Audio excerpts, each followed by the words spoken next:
وقتی حضرت محمد از یکی از جنگ‌ها با پیروزی و خوشحالی در حال بازگشت بودند، به صحرای بی آب و علف رسیدند. در این صحرا صداهای عجیب و ترسناکی به گوش می رسید. سپاه پیامبر از شدت گرما و تشنگی بسیار فرسوده و کلافه شده بودند. پیامبر که سپاه را چنین دید فرمود: آیا کسی از شما این منطقه را می شناسد؟ عمر ابن امیه زمری جلو آمده و گفت: یا رسول الله، من کاملا این منطقه را می شناسم. هیچ پناهگاهی در این منطقه وجود ندارد و هیچ لشکری از اینجا بدون خسارت‌های شدید جانی و مالی به سلامت عبور نکرده است. این مکان جایگاه اجنه و شیاطین است که آن را کتیب الازرق می نامند.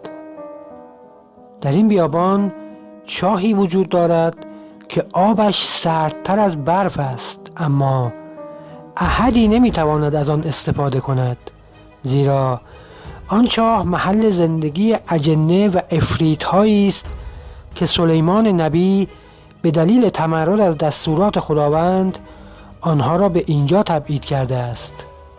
آنها آب را از مردم دریغ می کنند و هر کس بر لب چاه برود او را هلاک می کنند. جمجمه های زیادی از انسان هایی که بر سر چاه رفتند در آنجا وجود دارند. حضرت محمد بین لشکریان رفته و فرمود: برادران، کسی هست که بر سر آن چاه برود و برای ما خبری بیاورد؟ ابوالعاص بن ربیع با 10 نفر از شجاعان لشکر به سمت چاه حرکت کردند. وقتی به نزدیک چاه رسیدند، ناگهان موجود ترسناکی از میان چاه فریاد زنان به سمت آسمان بالا رفت. ابوالعاص شمشیرش را کشید و جلو رفت. یاران ابوالعاص گفتند: ناگهان عفریت فریادی گوشخراش کشید و خود را بر روی ابوالعاص انداخت و ما فقط صدای او را می شنیدیم که می گفت: سلام مرا به رسول خدا برسانید. و ما از ترس از چاه دور شدیم و وقتی بازگشتیم جنازه ابوالعاص را که مثل زغال سیاه شده بود در سر چاه دیدیم و ما همه پا به فرار گذاشتیم. جبرئیل زودتر از ما خبر شهادت ابوالعاص را به پیامبر رسانده بود. در این اوضاع امام علی از لشکر عقب مانده بود و وقتی رسید و خبر شهادت ابوالعاص را شنید اشک از چشمان حضرت جاری شد. علی شیر خدا بلافاصله به حضور پیامبر رسید و به ایشان دلداری داد و گفت: علی به فدایت، آیا اذن می دهید که من بروم و از آن چاه آب بیاورم؟ پیامبر فرمود: ای ابوالحسن، به سوی آن چاه برو که خداوند حافظ و ناصر تو خواهد بود، اما باید جماعتی را نیز با خود ببری، خصوصاً آنها که با ابوالعاص بودند. حضرت محمد با دست خود پرچم لشکر اسلام را به دست امام علی داد و او را با دعایی مشایعت کرد. امام علی با نزدیک شدن به چاه شروع به رجزخوانی نمود تا به همراهانش قوت قلب بدهد. وقتی کاملا به چاه نزدیک شدند امام به یارانش دستور داد قرآن بخوانند. ناگهان عفریت و جنی که ابوالعاص را کشته بود سرش را از چاه بیرون آورد. او با صدای خوفناک فریاد زد: کیستید؟ آیا نمی‌دانید هر کس به اینجا آمده هلاک شده؟ این جمجمه های انسان ها را در کنار چاه نمی بینید؟ چرا عبرت نمی گیرید؟ در این لحظه یاران حضرت علی از ترس چند قدم به عقب رفته و آماده فرار بودند. اما علی شیر خدا بلافاصله نهیب زد و نعره‌ای کشید که عفریت ناگهان احساس کرد که این مرد با دیگران متفاوت است. امام فریاد زد: منم هلاک کننده دلیران، متفرق کننده لشکرها، من علی ابن ابی طالب هستم. با شنیدن این کلمات عفریت به امام حمله کرد و قصد داشت مانند ابوالعاص حضرت علی را نابود کند، اما امیر مؤمنان علی علیه السلام با حرکتی رعدآسا با ذوالفقار ضربه هاشمی بر او وارد کرد که آن عفریت از وسط دو نیم شد و به درون چاه افتاد. امام علی رو به یارانش کرد و گفت: مشک‌ها را بیاورید. چهره امام علی بعد از این ضربه چنان غضبناک شده بود که هیچ فردی جرأت رو در رو شدن با علی شیر خدا را در آن لحظه نداشت. در همین لحظه صورتها و صداهای بلند و خوفناکی از چاه بیرون آمد. یاران امام علی از ترس و وحشت در حال قالب تهی کردن بودند که ناگهان علی ابن ابی طالب فریاد زد: ای شیاطین، آیا بر ولی خدا سرکشی می کنید؟ آیا با صورتهای گوناگون ما را می ترسانید؟ خداوند به شما فرموده به این صورت درآیید و با من بجنگید، یا به خدا افترا می بندید؟ اکنون من ولی خدا و بندگانش هستم و شما را به آتش شمشیرم می سوزانم.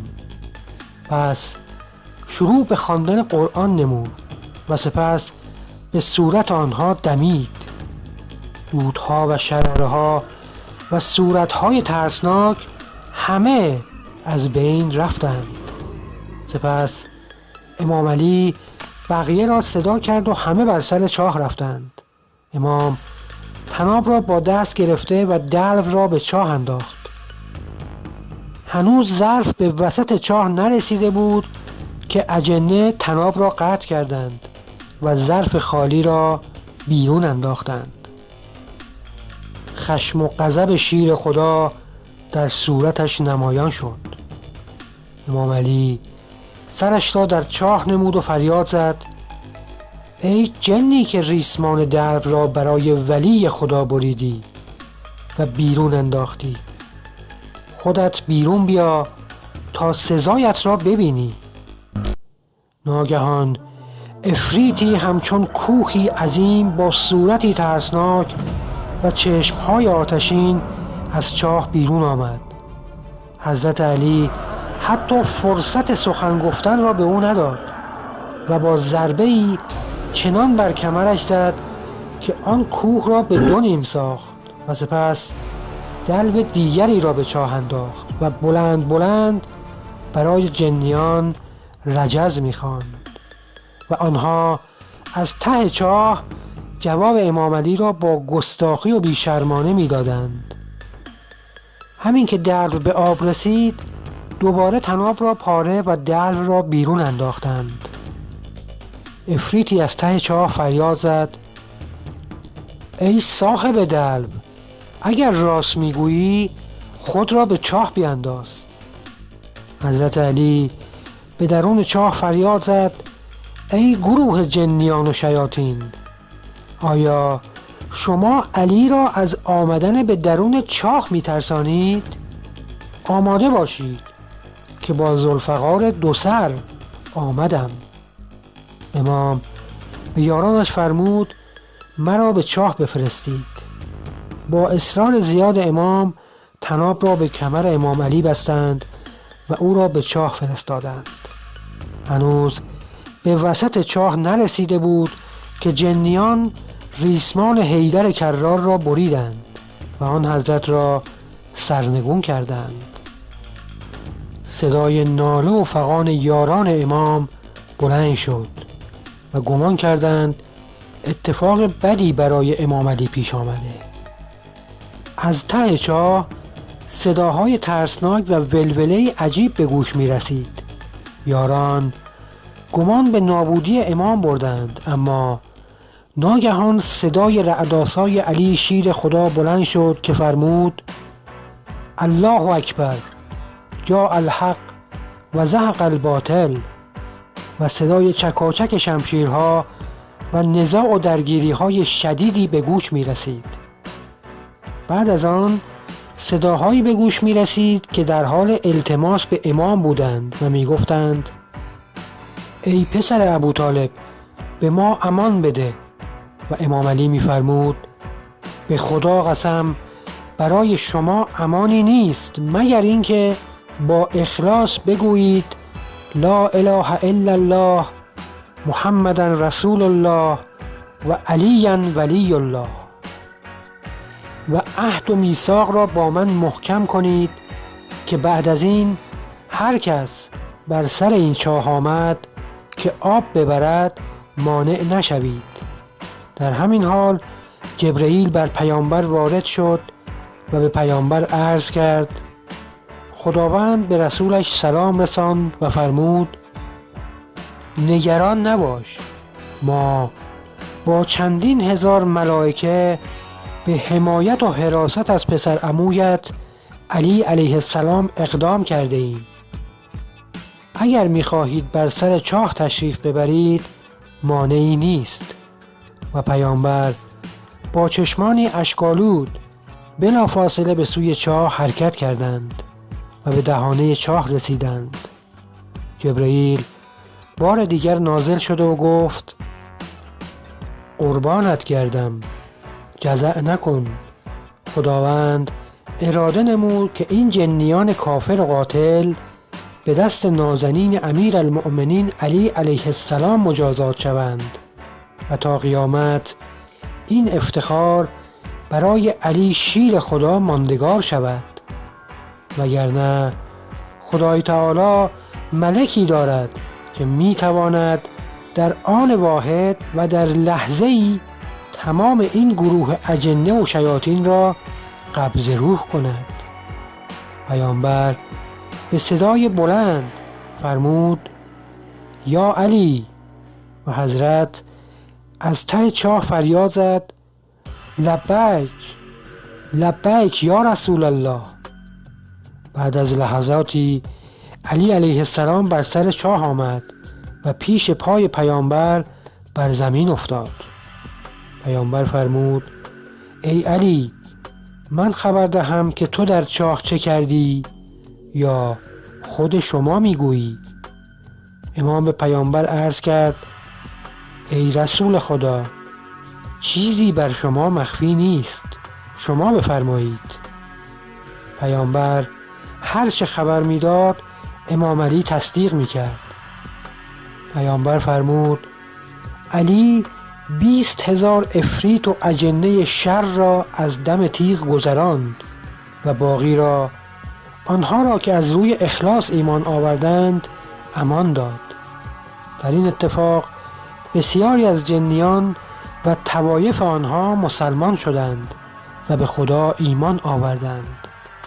و چون علی سلطان آنها را هلاک کرده بود، پسرش را که مسلمان شده بود سلطان و شاه آنها قرار داد و نام او را زعفر نهاد و به جای پدر بر تخت نشاند و حدود و شرع اسلام را به آنها آموخت و سپس بیرون آمد. اتفاق عاشورا حدود 40 سال بعد روی داد که زعفر به کمک امام حسین شتافت و این یکی از فضائل حضرت علی حیدر کرار و شیر خدا بود. به امید روزی که همه ما در راه و سیره و خط امام علی یکی از بهترین و صالحترین بندگان خدا حرکت کنیم. پاینده و عزیز باشید.